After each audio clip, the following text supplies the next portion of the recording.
సరే పదరా. అమ్మమ్మగారు, మా ఫ్యామిలీ అంతా అక్కడ కార్తీక దీపం పెడుతున్నారు. మీరు కూడా రావచ్చు కదా, పరిచయం చేస్తాను. ఏమంటావు చరణ్? లేదులే అమ్మా, మేం వెళ్ళాలి. పదరా. చరణ్ రావచ్చు కదా. ఇందాక నువ్వు పాడిన పాట మాత్రం నన్ను ఇప్పటికీ హాంట్ చేస్తూనే ఉంది అక్షిత. Thank you. సరే అయితే నానమ్మ అక్కడ ఎదురు చూస్తూ ఉంటారు, నేను వెళ్ళొస్తాను. బాయ్.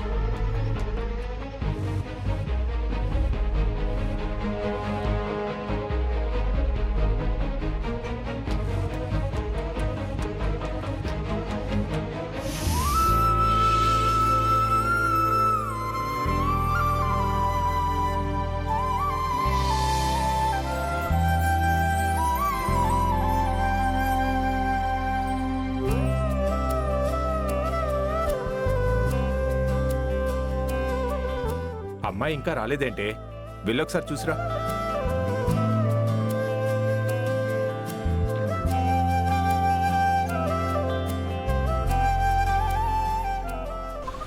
అక్షిత ఇక్కడికి రాకుంటే ఇంకా అక్కడేం చేస్తుంది? వెళ్ళి తీసుకొని రావాలి.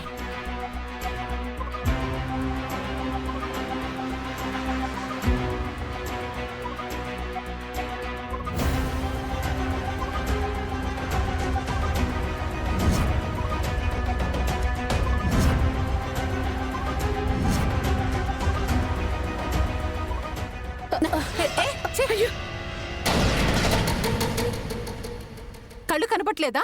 మీద పడుతున్నా. కళ్ళు తిరిగినట్టయిందమ్మా, అందుకే పడ్డాను. తల తిరిగితే కింద పడాలి, మా అమ్మ మీద పడతావా?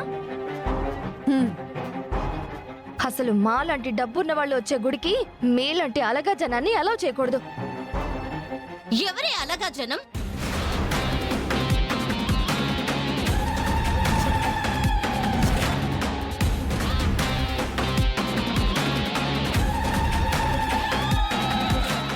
ఎవరే అలగా జనం? ఎవరు? అమ్మమ్మా పల్లవి ఆగమ్మా. ఉండమ్మా. ఎవరే అలగా జనం?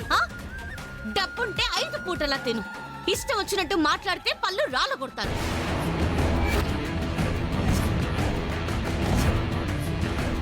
అమ్మా పల్లవి, నువ్వు ఉండమ్మా, అనవసరంగా గొడవలొద్దు. అమ్మా తప్పంతా నాదే, నన్ను క్షమించండి అమ్మా.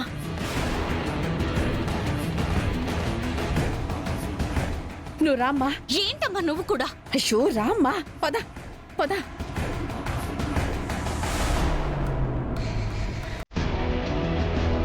మమ్మీ పద.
ఏం చేసావే?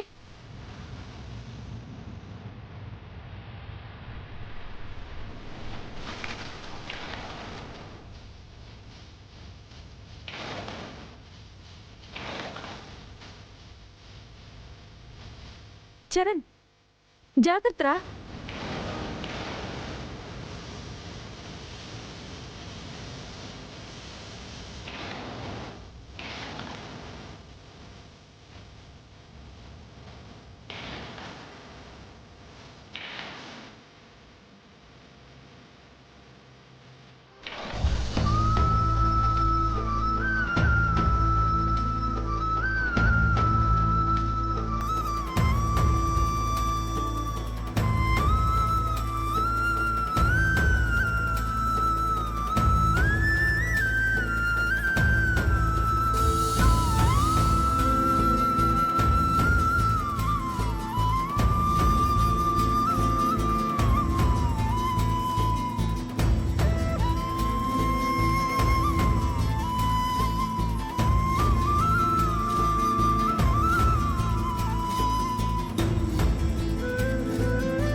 అమ్మయ్యా, అమ్మయ్యా.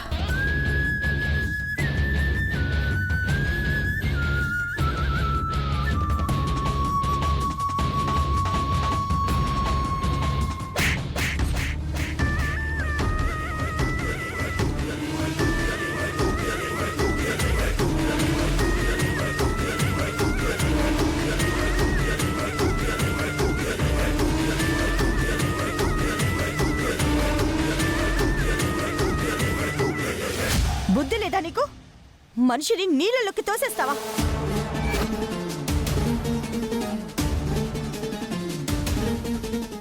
నేను కావాలని తొయ్యలేదు, పొరపాటున చెయ్యి తగిలి. అసలు నన్ను తోసేయాలనుకుని ఉంటుందమ్మా. పొరపాటున మా నాన్న చెయ్యి తగులుంటుంది.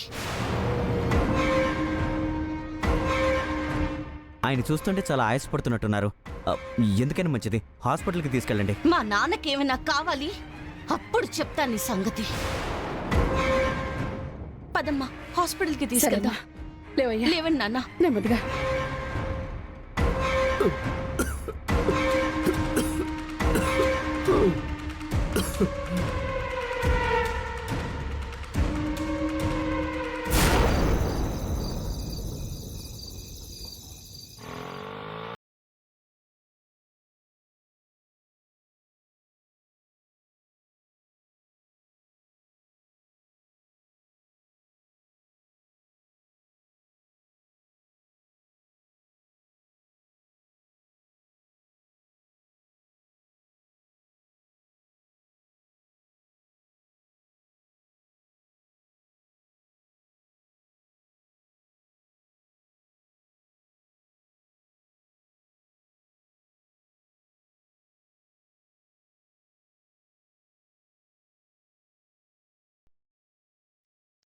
డాక్టర్, ఏంటమ్మా ఏమైంది దీనికి? తెలీదు డాక్టర్. గుడిలో కోనేట్లో పడిపోయి నీళ్లు తాగేశాడు. మేం నీళ్లు కక్కించాం.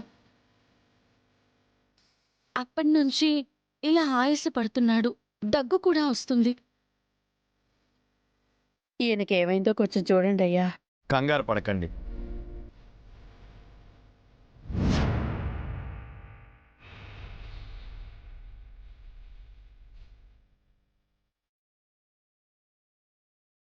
ఊపిరి పీల్చి ఊపిరి వదలండి.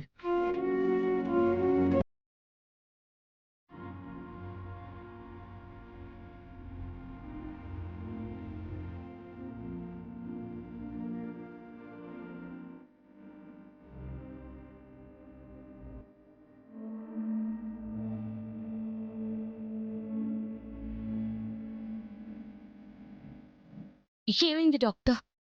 ఏమీ లేదమ్మా.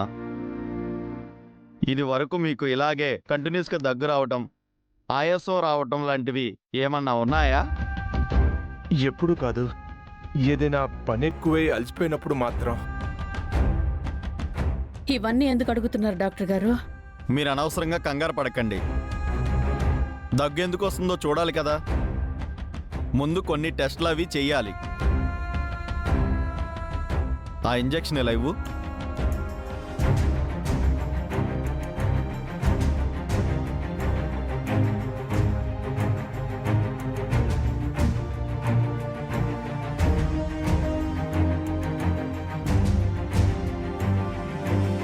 ఏమే ఏంటి రక్త పరీక్షలు చేస్తున్నారు? అవన్నీ చేస్తేనే కదమ్మా లోపల ఏమైనా ప్రాబ్లం ఉంటే క్లియర్ గా తెలుస్తుంది. దాన్ని బట్టి ట్రీట్మెంట్ చేస్తే సరిపోతుంది.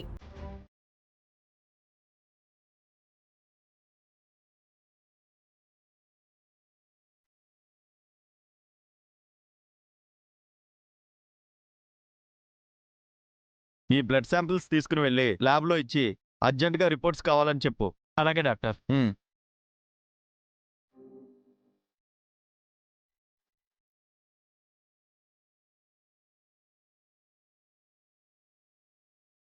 ఫస్ట్ అయితే నువ్వు వెళ్ళి ఈ మెడిసిన్స్ తీసుకురామ్మా.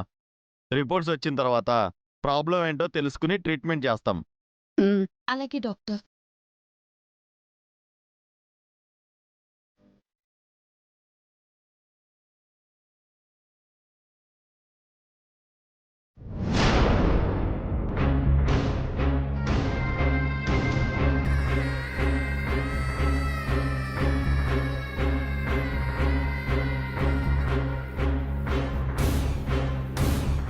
అమ్మా, అమ్మ వాళ్ళు ఇంకా రాలేదేంటి? వచ్చేస్తారు తాతయ్య.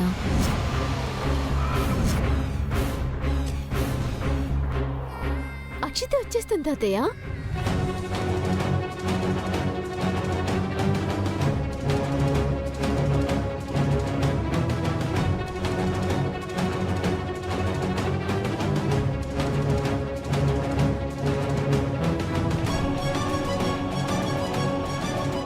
అమ్మా అక్షిత, అక్షిత, అక్షిత, గుళ్ళో దర్శనం అది బాగా జరిగిందా? దీపాలవి పెట్టేశారా?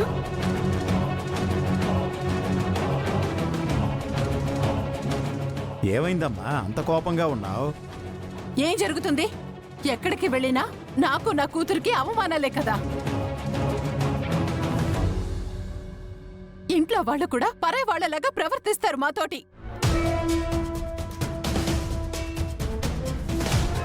ఎవరే పరాయి వాళ్ళకి సపోర్ట్ చేసి మాట్లాడింది? తప్పు చేసింది నీ కూతురైతేను. అసలు ఏం జరిగిందే కామాక్షి? ఆ రోజు గుళ్ళో అమ్మవారి నగలు కాపాడిన అమ్మాయి ఉంది కదా మామయ్య, పల్లవి.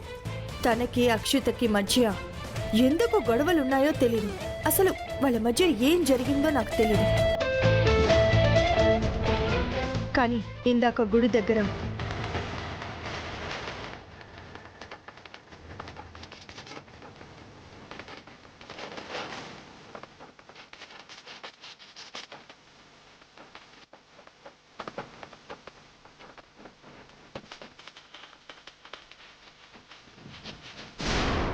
గొడవలున్నంత మాత్రాన ఇంత పని చేస్తావా? నేనేమి కావాలని చేయలేదు, అనుకోకుండా జరిగింది. అనుకోకుండా జరిగిందో అనుకునే జరిగిందో అక్కడ చూసిన వాళ్ళందరికీ అర్థమవ్వలేదనుకోకు. లక్కీగా పెద్ద ఆయనకి ఏమీ కాలేదు కాబట్టి సరిపోయింది. ఏమైనా ప్రమాదం జరుగుంటే తీసుకుని వెళ్ళి లోపల వేసేవాళ్ళు.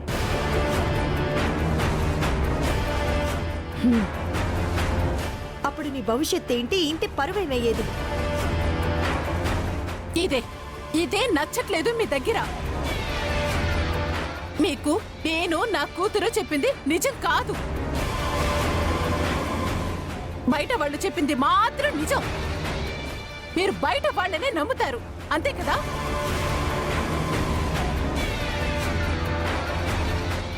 ఈవిడ గారికి నాకంటే ఆ పల్లవియే ఎక్కువ. అందుకే ఆ రోజు పాటల పోటీలో నన్ను కాదని దానికి ఫస్ట్ ప్రైజ్ ఇచ్చింది. ఆకారం, పర్సనాలిటీ ఈవిళ్ళలాగే ఉంది కదా, అందుకే కూతురులాగా ఫీల్ అయిపోతున్నట్టుంది.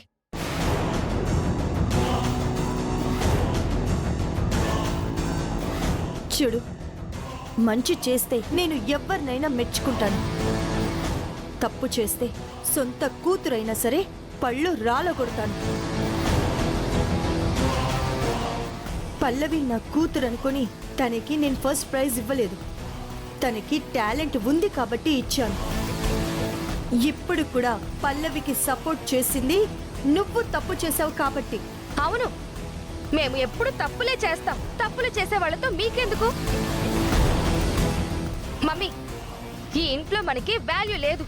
నువ్వు అర్జెంటుగా డాడీకి ఫోన్ చేయి, రమ్మని చెప్పు. మనం ఈ ఇల్లు వదిలి వెళ్ళిపోదాం.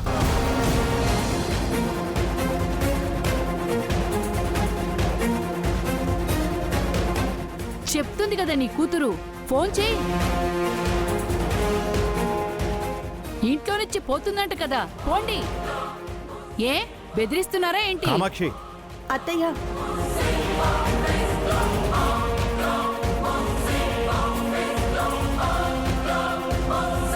వైష్ణవి, నువ్వు ఫోన్ చేస్తావా లేదా నన్నే ఫోన్ చేయమంటావా? బ్యాగ్ సర్దుకుని ఇద్దరు కలిసి వెళ్ళిపోండి. వెళ్ళిపోండి ఇప్పుడే. అత్తయ్య, మీరు కూడా ఏంటత్తయ్య? లేకపోతే ఏంటే, చేసింది వెదవ పని నోరు మూసుకుని ఉండకుండా ఓ తెగ రెచ్చిపోతోంది.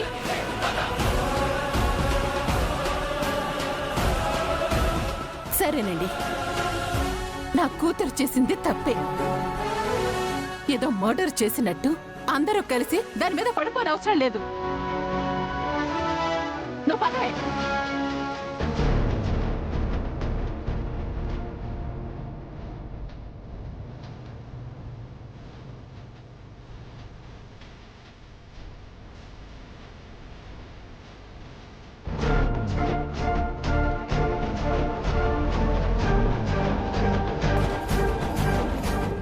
మమ్మీ, ఏంటి మమ్మీ, నువ్వెందుకు తగ్గా?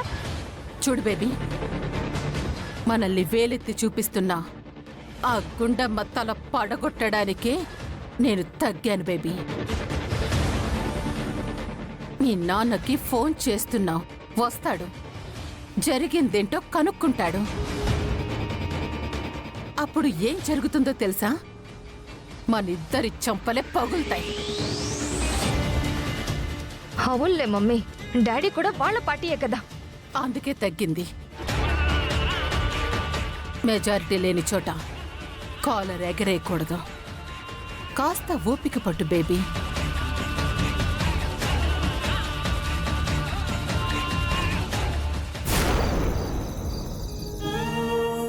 జాగ్రత్త నాన్న, మెల్లగా.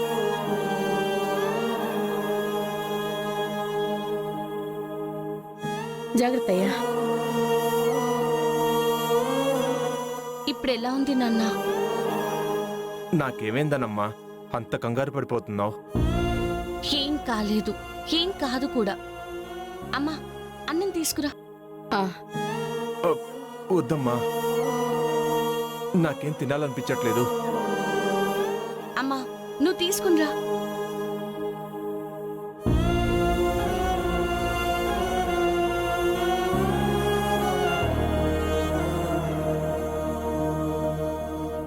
ఇదిగో, ఇటు ఇవ్వమ్మా, నేను తినిపిస్తాను.